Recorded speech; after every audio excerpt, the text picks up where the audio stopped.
This essay was written on January 13th, 2017, and it is number 14 of 20 essays in the series Diagnosed Mortal. Today, albino sorrows. It is a hard thing not to hate when there are times that animosity is the only thing that drives you to get up in the morning. It is harder still to loathe oneself so thoroughly and to find a convincing way, to forgive oneself enough to reach out to others. Common sense says that you don't want to go to your grave with a heart of stone ground down by resentment. Anyone who has found the courage to brave those sorrows and experienced the redemption in releasing their guilt or resentments knows what an important action it is to apologize and chance a possible forgiveness. Likewise, to forgive and to let live.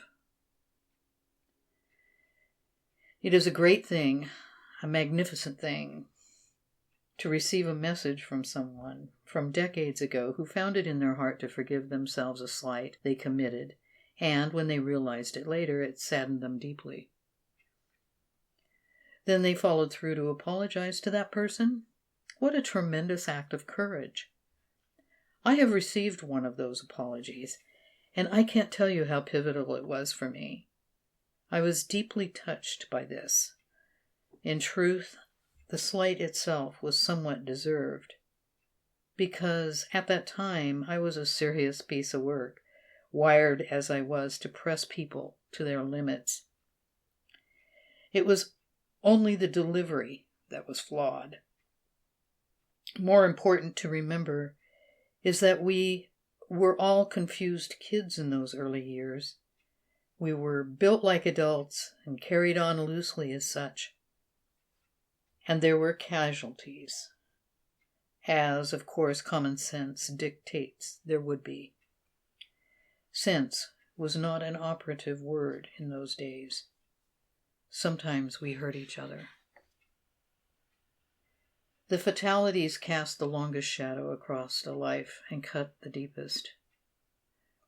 I didn't necessarily deserve that apology, except that hurting another willfully exiles us from ourselves and others uniquely, and the weight lifted from even an imagined transgression can be transformational.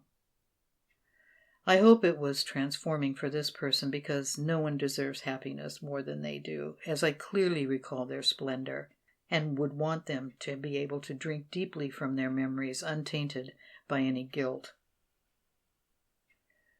We went through a unique endangerment, brilliantly costumed as the greatest show on earth, filled with a passionate hope for an endless joy in our glorious youth.